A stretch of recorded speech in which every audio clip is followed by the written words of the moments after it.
Welcome. आज के इस एक्सप्लेनर में हम एक बेहद ही इंटरेस्टिंग और हिस्टोरिकल घटना का डीप डाइव करने वाले हैं। जरा इस टाइमलाइन पर गौर कीजिए। 30 मार्च 1981 वॉशिंगटन डीसी का मशहूर हिल्टन होटल, जहां अमेरिकी राष्ट्रपति रोनाल्ड रीगन पर जानलेवा हमला हुआ था। और अब ठीक 45 साल बाद 2026 में बिल्कुल उसी जगह पर डोनाल्ड ट्रंप को निशाना बनाया गया।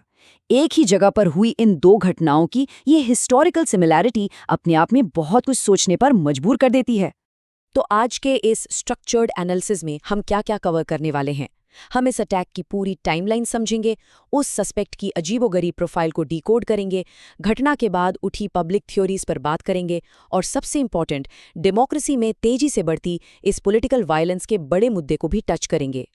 तो चलिए सीधा शुरू करते हैं हमारे पहले सेक्शन से। हिल्टन होटल में आखिर उस रात हुआ क्या था। सीन कुछ ऐसा था। 25 अप्रैल 2026 की शाम। मौका था व्हाइट हाउस कॉरेस्पॉन्डेंस डिनर का। एक ऐसा इवेंट जिससे डोनाल्ड ट्रंप हमेशा से नफरत करते आए हैं, लेकिन सरप्राइजिंगली इस बार वो वहां मौजूद थे। प्रोग्राम शुरू हुए मुश्किल से 15 मिनट ही हुए थे कि अचानक बाहर से गोलियां चलने की आवाज गूंजने लगी। चारों तरफ भयंकर अफरा तफरी मच गई। सीक्रेट सर्विस तुरंत एक्शन में आई। जेडी वैंस को खींचकर स्टेज से बाहर निकाला गया। रिपोर्ट्स बताती हैं कि स्टीवन मिलर कथित तौर पर अपनी प्रेग्नेंट वाइफ के पीछे छिपते दिखे। एफबीआई डायरेक्टर कैश पटेल भी बिल्कुल शॉक में नजर आए। लेकिन इस पैनिक के बीच एक बहुत ही अजीब चीज हुई। जब क्रॉसफायर के बाद महज कुछ ही सेकंड्स में हमलावर को काबू कर लिया गया और स्थिति थोड़ी शांत हुई, तो कुछ गेस्ट्स अपनी महंगी वाइन की बोतलें बचाने के लिए वापस टेबल की तरफ भागते दिखे। अब आते हैं सबसे हैरान करने वाली सवाल पर। यह हमलावर आखिर था कौन? कोल थॉमस एलन। इस इंसान की प्रोफाइल किसी टिपिकल क्रिमिनल या अंडरकवर एजेंट जैसी बिल्कुल नहीं थी। कैलटेक जैसी प्रेस्टीजियस जगह से मैकेनिकल इंजीनियरिंग में ग्रेजुएट, एक पार्ट टाइम टीचर जिसे दिसंबर 2024 में टीचर ऑफ द मंथ का अवार्ड मिला था, और साथ ही एक गेम डेवलपर भी। पॉलिटिकली देखें तो उसने द वाइड वेक्स नाम का एक ग्रुप ज्वाइन किया था और 2024 में कमला हैरिस के कैंपेन में डोनेशन भी दिया था। और हाँ, उसने ये जो .38 कैलिबर की पिस्टल और 12 गेज की शॉटगन यूज की थी, वो पूरी तरह से लीगल तरीके से खरीदी गई थी। सोचिए, एक टीचर ऑफ द मंथ का एक ठंडे दिमाग वाले हमलावर में बदल जाना, ये कॉन्ट्रास्ट वाकई डराने वाला है। कोल एलन ने एक मैनिफेस्टो भी छोड़ा था। उसमें उसने बहुत ही एक्सट्रीम बातें लिखी थीं, जैसे मैं अब एक पीडोफाइल, एक रेपिस्ट और एक गद्दार को अपने अपराधों से मेरे हाथ रंगने की परमिशन देने के लिए तैयार नहीं हूं। इस मैनिफेस्टो में ट्रंप एडमिनिस्ट्रेशन के कई ऑफिशियल्स की एक प्रॉपर हिट लिस्ट थी। लेकिन सबसे फनी और अजीब बात ये थी कि इस लिस्ट में एफबीआई चीफ कैश पटेल का नाम नहीं था, और इसका रीजन किसी को नहीं पता। एलन ने यह भी साफ साफ लिखा था कि होटल के स्टाफ और आम गेस्ट को कोई नुकसान नहीं पहुंचाया जाएगा।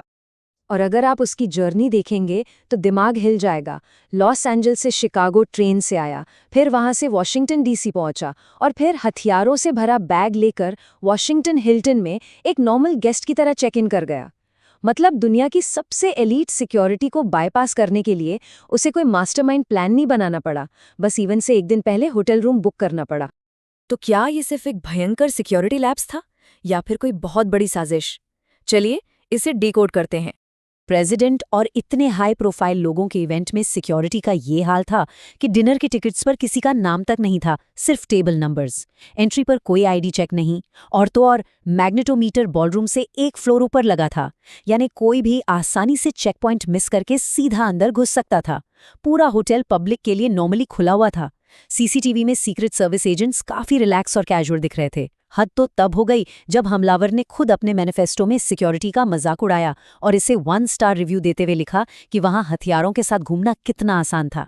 इतनी बड़ी लापरवाही के बाद इंटरनेट पर 2 मेन थ्योरीज आग की तरह फैल गईं। पहली थ्योरी थी कि ये एक स्टेज्ड इवेंट था। ट्रंप की गिरती अप्रूवल रेटिंग, एप्स्टीन फाइल्स और ईरान वॉर जैसी चीजों से पब्लिक का ध्यान भटकाने का एक ड्रामा।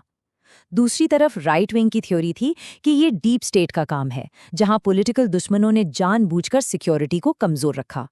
देखिए, हम यहाँ किसी भी थ्योरी को सच या झूठ नहीं कह रहे हैं, हम बस वो रिपोर्ट कर रहे हैं जो एक बुरी तरह से पोलराइज समाज में लोग डिस्कस कर रहे हैं।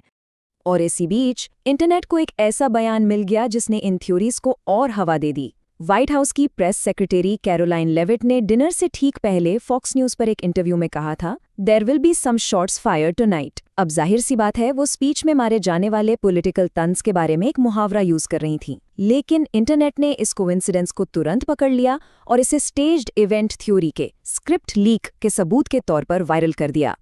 अब सवाल ये उठता है कि क्या इस पूरे हंगामे से ट्रंप को कोई फायदा हुआ? एडमिनिस्ट्रेशन के रिएक्शन को देखते हैं। अटैक के मुश्किल से 1 घंटे बाद ही डोनाल्ड ट्रंप लाइव टीवी पर आते हैं और वो डिमांड करते हैं कि व्हाइट हाउस में एक बहुत बड़ा, सिक्योर और ड्रोन प्रूफ बॉलरूम बनाया जाए। उनके personal white house ballroom project पर काफी टाइम से कानूनी रोक लगी हुई थी, लेकिन इस घटना ने उन्हें एक परफेक्ट मौका दे दिया कि वो पब्लिक के सामने ये साबित कर सकें कि इस नए प्रोजेक्ट की कितनी सख्त जरूरत है। और सबसे डराने वाली बात यह है कि ये कोई आइसोलेटेड घटना नहीं है। एक पैटर्न देखिए। जुलाई 2024 में पेंसिल्वेनिया में हमला, सितंबर 2024 में फ्लोरिडा में साजिश और अब अप्रैल 2026 में वॉशिंगटन हिल्टन में ये अटैक। पिछले 2 सालों में सीक्रेट सर्विस की ये तीसरी सबसे बड़ी नाकामी है। इससे पब्लिक के मन में ट्रस्ट का एक बहुत बड़ा क्राइसिस पैदा हो गया है कि क्या ये एजेंसी वाकई नेताओं को बचाने के काबिल भी है। इन सबसे जूम आउट करके अगर हम एक बड़ी पिक्चर देखें तो बात आती है पूरे अमेरिका में राइजिंग पॉलिटिकल वायलेंस की।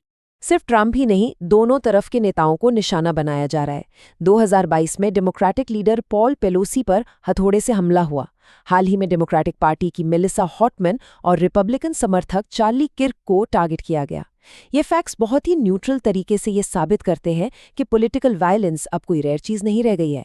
ये आज की अमेरिकन पॉलिटिक्स का एक परमानेंट फीचर बन चुका है, जिसे दोनों ही साइड के एक्सट्रीम लोग फ्यूल कर रहे हैं। और इस सब की जड़ में क्या है? वो है अस वर्सेस देम का नैरेटिव।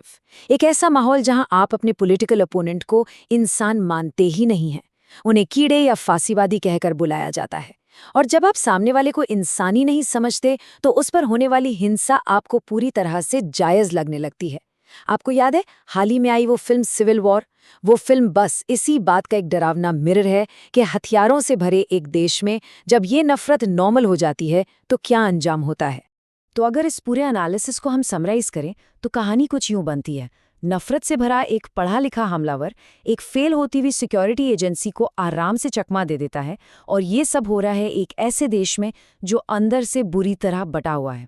कोल एलन की इस स्टोरी से लेकर अमेरिका के पोलराइजेशन तक हर एक चीज आपस में कनेक्टेड है। अब जाते जाते आपके लिए एक बहुत ही इम्पोर्टेंट सवाल। अगर इस लेवल की हिंसा और इंस्टीट्यूशंस पर अविश्वास अमेरिका जैसे सुपर पावर को पैरालाइज कर सकता है, तो फिर दुनिया के बाकी डेमोक्रेटिक देशों के फ्यूचर का क्या होगा? इस बारे में जरूर सोचिएगा। मुझे उम्मीद है कि आज का ये एक्सप्लेनर आपको इस कॉम्प्लेक्स टॉपिक को समझने में हेल्पफुल लगा होगा।